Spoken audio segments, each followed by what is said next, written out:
Javier Rosales, que desde Penguin Random House, con todo un equipo de altísima calificación profesional, han asumido la responsabilidad de enriquecer la memoria histórica a través de los libros que son el depósito de conocimiento con que las naciones van preservando su pasado y transmitiéndolo. Gracias a Penguin Random House, a Ricardo Cayuela, a Ariel Rosales, a Enrique Calderón, a Jessica Montserrat, a Diego Ceballos.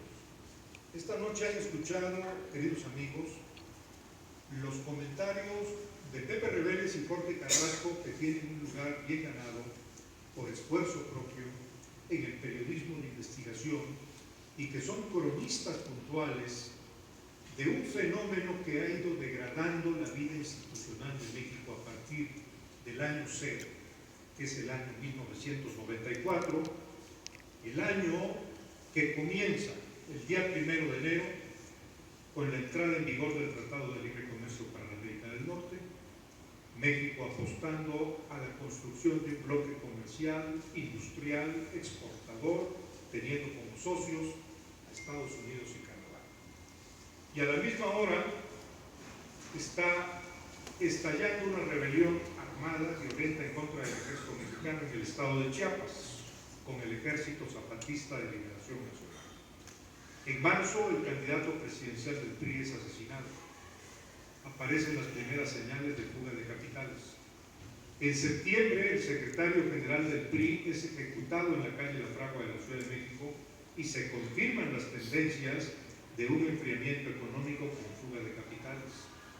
En diciembre, el 16 de diciembre, se confirma una devaluación del peso, hay una corrida de capitales, un vaciamiento de las reservas del Banco de México, seguido de la quiebra del sistema bancario mexicano, la necesidad de un rescate financiero por parte del gobierno de Estados Unidos, que a cambio pide quede ignorada, hipotecada, la factura de exportación de petróleos mexicanos en el Banco de la Reserva Federal de Estados Unidos. México vuelve a recuperar el control de sus exportaciones petroleras una vez que fue pagado capital e intereses de ese crédito de rescate financiero, que estuvo acompañado de un saneamiento de la banca quebrada a través del Fobaproa-IPAP, cuyo pago va apenas a la mitad aproximadamente. Cuando futuras generaciones de mexicanos asuman y terminen de hacer el pago de ese rescate bancario, difícilmente habrá quien les explique cómo se originó esa deuda, que ellos pagarán todavía por muchos años adelante. 5 millones de mexicanos abandonaron el país, se fueron a buscar trabajo a Estados Unidos y miles de empresas mexicanas, pequeñas, medianas empresas, quebraron. Me da mucho gusto que esta noche estén presentes representantes de la buena diplomacia mexicana, como el señor embajador Ricardo Pascua Pierce. Gracias, Ricardo, por acompañarnos. Su libro sobre su gestión diplomática en Cuba, Bitácora Diplomática, permite asomarnos al funcionamiento de una diplomacia mexicana deficiente e insuficiente, a la que le urge una profunda reforma transformadora, acorde con el siglo XXI. Ya hablaré en su momento sobre la necesidad de que tanto la Secretaría de Gobernación como la Secretaría de Relaciones Exteriores abandonen el déficit institucional con el que no están a la altura de las necesidades del país para entrar a un proceso de reformas urgentes y necesarias. Saludo al diplomático Luis García Yerman, autor del Compendio Diplomático. Gracias, Luis. Por supuesto, la presencia de mi querido amigo el señor licenciado Julio Camelo, regiomontano distinguido, político de gran trayectoria y experiencia. Gracias, Julio. El licenciado José Arturo Ortiz Peña se habrá leído en este libro porque él, como jurista, fue un protagonista valiente, decidido, en el momento en que fue necesario llegar incluso a la Suprema Corte de Justicia de la Nación, ante la primera sala de la Corte, llevando 2 sentencias condenatorias en contra de José Ángel Gurría Trediño, su jefe de prensa, y la Secretaría de Relaciones Exteriores. El ministro ponente Sergio Valls Hernández y su secretario proyectista de la sentencia le dieron el amparo a Gurría, argumentando algo verdaderamente insostenible, que por el tiempo transcurrido se había perdido el derecho a reclamar. Consideré un triunfo moral que 2 ministros de la Corte nos dieron su voto y emitieron votos personales objetando esa sentencia. Uno de ellos fue el ministro Juan Silva Mesa, que al año siguiente fue nombrado presidente de la Suprema Corte, a quien envío mi saludo respetuoso, y el otro fue el ministro, el doctor José Ramón Cosío, con un estupendo voto que explicó lo aberrante de esa sentencia que violaba la Constitución, atropellaba principios garantistas, el sentido de esa resolución que encabezó como ponente Sergio Valls y redactó su secretario de Estudio y Cuenta. Pero unos meses después, cuando creí que me había olvidado de todo, nos faltaba una sorpresa. El secretario de Estudio y Cuenta fue detenido y trasladado a un penal de alta seguridad cuando se descubrió que trabajaba para un cártel. Tenía actividades de día y de noche. De modo que ustedes comprenderán que el título El eslabón perdido me resultaba indispensable para decir que lo que se perdió es el Estado de Derecho. En una cadena de transmisión institucional para que un país camine, si se pierde el eslabón de la legalidad, el país inmediatamente sufre una perturbación con riesgo de retroceso. Eso es lo que estamos viviendo en nuestro país. Por eso, el rescate de la legalidad, la puntualidad de las instituciones del Estado mexicano para cumplir con su cometido y de los servidores públicos que levantaron la mano derecha para hacer un juramento de cumplir la Constitución y las leyes que de ella emanen, es lo que en este momento los ciudadanos tenemos que exigir con la Constitución en la mano. El libro no tiene una opinión personal, no tengo por qué dar una opinión a título personal, me la reservo para otro momento. El libro pone a disposición de los lectores las pruebas documentales que obtuve a lo largo de un sinuoso camino jurídico que en México y Estados Unidos fue vencido obstáculo tras obstáculo, uno a uno, utilizando los mecanismos legales que el ciudadano sí puede ejercer en defensa de un sagrado derecho, el derecho a saber. ¿Y para qué nos puede servir el derecho a saber? El derecho a saber precede el derecho a pensar, y cuando los pueblos saben y piensan, actúan, y eso es lo que se necesita en este momento de México, que la ciudadanía comience a actuar. Veo un México con déficits. ¿Cuáles son esos déficits? Hay un déficit de constitucionalidad, hay un déficit de legalidad, hay un déficit de transparencia, un déficit de la rendición de cuentas, debido a un déficit de ciudadanía, pero también hay un déficit de mercado interno que está empobreciendo al país, aumentando los índices de exclusión, marginación y desigualdad. Hay un déficit en el desarrollo regional.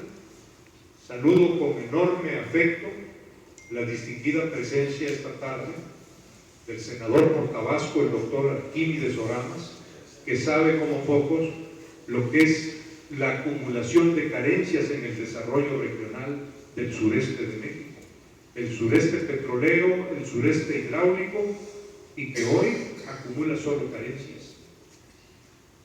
Hay un déficit de Estado. Todo lo que estos servidores públicos hicieron, documentado en este libro, conduce a una conclusión: tenemos un déficit de Estado. Y todo esto nos está saliendo más caro porque hay un déficit de confianza. El día de hoy, el Instituto Mundial para la Economía y la Paz dio a conocer una investigación sobre México 2016. Cerradas las estadísticas de 2016, nos hacen objeto de un diagnóstico. El país perdió el año pasado 18% del Producto Nacional Bruto a causa de la violencia y la inseguridad. Los 5 estados más violentos de la República, curiosamente, están en el litoral del Pacífico. Son Chiapas, son Guerrero, Sinaloa, Baja California Sur y Baja California. Estamos frente a un fenómeno que requiere la reacción de la ciudadanía y la exigencia a los órganos del Estado mexicano para que asuman su responsabilidad en dos áreas que muestran un grave déficit institucional. En la Secretaría de Gobernación se predetermina hasta dónde va a llegar la política exterior en el manejo de tres materias que son de su competencia legal exclusiva: migración, fronteras y actuación de los organismos de seguridad nacional, organismos de seguridad nacional que en el año 1994 brillaron por su ausencia y le quedaron a deber a México. Al día de hoy tenemos los ciudadanos que plantear de nuevo esa pregunta: ¿en dónde están los organismos de seguridad nacional del Estado de México? Porque hoy las investigaciones más graves las venimos a conocer porque los expedientes nos los mandan decir desde el extranjero. Y en la Secretaría de Relaciones Exteriores se requiere algo más que una burocracia llamada Servicio Exterior Mexicano. Se requiere un cuerpo de internacionalistas que introduzca una nueva dinámica a la actuación diplomática de México en el exterior, porque la complejidad del escenario internacional va a arreciar. Es inminente que tengamos en las próximas semanas dos sismos. Hay un sismo de seguridad geopolítica internacional con un índice de conflictividad como hacía mucho tiempo no se veía, con la posible aparición de conflictos militares localizados en varias regiones del mundo. Y hay un sismo económico fiscal que estará por anunciarse con un cambio radical de reglas del comercio y las finanzas internacionales impulsados por sentimientos neoproteccionistas. Para lidiar con esos dos focos de tensión internacional, es urgente reformar la Secretaría de Relaciones Exteriores e introducirle una reforma profunda al Servicio Exterior Mexicano para revisar el comportamiento de sus miembros, sus estándares de conducta ética. Concluiría diciéndoles: sentí el acicate de dar esta lucha jurídica, cívica, ética, cuando vi el error en que se ha caído en mi país de considerar que hay un Olimpo de intocables porque son funcionarios de organismos internacionales. Son semidioses que por estar al frente de organismos internacionales disfrutan de una intocabilidad por el brazo de la ley. No, señores. Veamos los ejemplos recientes. El día de hoy se anunció el doctor Jeffrey Lacker, presidente del Banco de la Reserva Federal en Richmond, Virginia, presentó su renuncia por una investigación del Departamento de Justicia. Que un expresidente de la Asamblea General de la ONU fue llevado a proceso. Que la directora gerente del Fondo Monetario Internacional, exministra de Hacienda de Francia, Christine Lagarde, fue sentenciada en diciembre pasado por un tribunal de París. No le ha costado el cargo, pero fue hallada culpable. A su antecesor sí le costó el cargo. El exministro de Hacienda de Francia, Dominique Strauss-Kahn, fue sentenciado por un tribunal en Estados Unidos y después en otra causa penal fue sentenciado por un tribunal en París. Le costó el cargo de director del Fondo Monetario Internacional. Y a su antecesor, el exministro de Hacienda, Rodrigo Rato, el mes pasado entró a prisión en Madrid.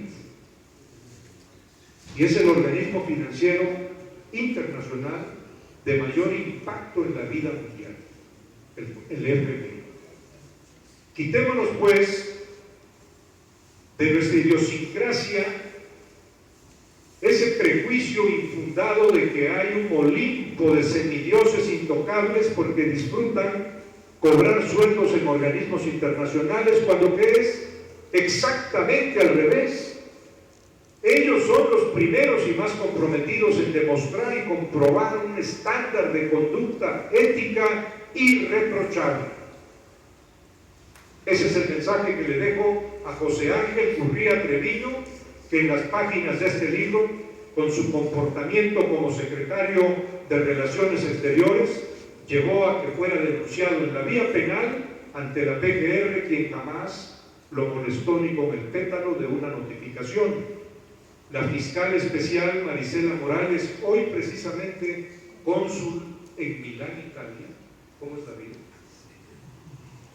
Cuando vi que no quería resolver y quería alegar la prescripción, y le expliqué que no había tal prescripción, porque por ser secretario de Relaciones Exteriores e inmediatamente después de Hacienda, no corría el plazo prescriptorio porque tenía fuero al ser secretario del despacho, decidió emitir un acuerdo turnando finalmente el asunto al delegado de la PGR en el Distrito Federal, quien no me quería recibir. Cuando finalmente se dignó el licenciado Armando del Río Leal, entonces delegado de la PGR en el entonces Distrito Federal, me llevé la sorpresa que el día de la audiencia, que llevaba todo para explicarle la trascendencia de interés público que tenía el caso, me dijeron: licenciado, usted no sabe lo que pasó. El licenciado acaba de ser destituido, está bajo investigación y todo el personal, junto con los archivos, están en este momento sujetos a investigación porque se les perdió el expediente del sindicato minero. Aquí no va a haber quien lo atienda hoy. Bueno, pues me di cuenta que el asunto tendría que llegar a un tribunal colegiado, que en la vía penal le puso punto final al asunto, diciendo: el daño lo resintió el Estado mexicano, no el quejoso Humberto Hernández Haddad, y quien por lo mismo carece de legitimación procesal para reclamar, porque el daño solo lo puede reclamar el Estado, y el asunto se envía al archivo como total y definitivamente concluido. Eso fue en la vía penal. En la vía administrativa, denuncié ante el licenciado Arsenio Farel Cubillas, secretario titular del entonces SECODAM, hoy Secretaría de la Función Pública, y de inmediato contestaron con un oficio firmado por Paloma Chagoya, diciendo que se le habían dado instrucciones al Contralor Interno en la PGR para que él presentara la denuncia, y me enviaron el acuse de recibo manuscrito del Contralor Interno en la PGR, licenciado Eduardo López Figueroa, quien firma de recibido y de las 48 pruebas documentales que acompañaban a mi denuncia. Me esperé un tiempo para ir un día a la PGR y decirles: quiero copia certificada del cumplimiento de esta orden que la Secretaría de Contraloría y Desarrollo Administrativo le dio al Contralor Interno. La respuesta, después de varios meses, fue que en ningún archivo de la PGR, ni en México ni en Estados Unidos, existió la presentación de esa denuncia que tenía que haber hecho el Contralor Interno en la PGR en cumplimiento de las órdenes del secretario Arsenio Farel Cubillas. Ahí quedó entonces concluido el tema en la vía de las responsabilidades administrativas. Y en la vía civil ya les expliqué lo que hizo el ministro ponente y su secretario de Estudio y Cuenta para concederle el amparo a José Ángel Gurriel Treviño y a la propia Secretaría de Relaciones Exteriores. Llevé el asunto ante la Comisión Interamericana de Derechos Humanos, y para aquellos de ustedes que tienen todavía esperanzas en la CIDH en Washington, sepan que ni siquiera la normatividad interna de su propio reglamento respetan. Tardaron varios años, casi 7 años, en enviarme un oficio de que encontraban que no podían admitirla, y de inmediato les dije: conforme a su reglamento, díganme por qué no pueden admitirla para subsanar cualquier carencia o deficiencia e interponer el recurso de reconsideración.